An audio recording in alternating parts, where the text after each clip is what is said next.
The art of showing up. I think it's important to show up for your friends, for big things, for small things, even just going for a coffee or a leisurely stroll on a day they're feeling a bit down, or helping them dye their hair.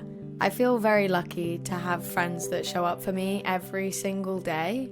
I guess showing up for people and having them show up for you in return is what really makes you feel like you have a community. I definitely feel like I have a community in Brighton. Anytime I need a friend, there is always somebody to turn to, whether it's to do with work or otherwise. I have plenty of people around me who are more than ready to pick up the pieces when it feels like everything is crumbling around me, from taking me to an appointment, helping me leave the house, or holding my hand through tough times. But it's important that people are there for you for the good stuff too. There to celebrate you on a birthday or a graduation or something. People who show up for you are the people who want to celebrate you all the time for those bigger achievements and those smaller ones too. Showing up for your friends is not something that should go unnoticed, and it should be something that's reciprocated too. Those who show up for you should act like pillars in your life. I don't know where I'd be without the people who are continuously there for me. And I hope they feel the same about me.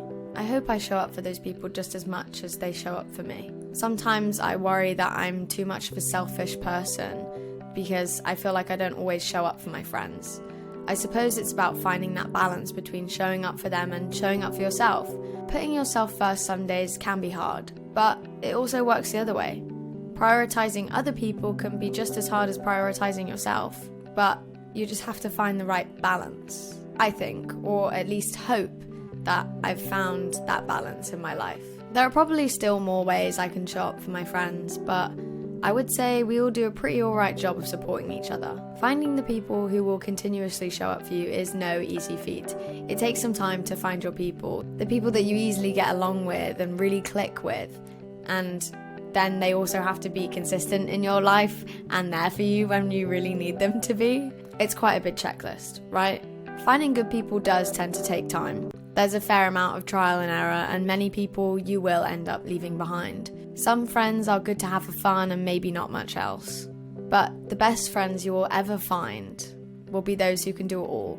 Provide you with good times and fun memories, but also be there to wipe away your tears or take you home after a night out. I think oftentimes the reason we tend to inevitably drift from our friends from childhood is that when we're younger, maybe we need less support because we can find the support we need from our parents and role models. But once you become detached from the care of those who needed to make sure you were fed and changed as a child, you need to find support in other areas that those childhood friends maybe aren't properly equipped to help you with when they're also forming their own new support systems. Sometimes those support systems we're searching for just don't line up with each other, and that's okay. It's a normal part of life to grow up and grow apart from people, though I suppose it doesn't make it any easier. The most important thing when building a community is to make sure you show up for the people you care about, as long as they're also showing up for you. Give what you can, but only to the people who are willing to reciprocate that. Know that you'll know better than anyone else, but that you deserve to be surrounded by people who lift you up, not drag you down or leave you in the dirt.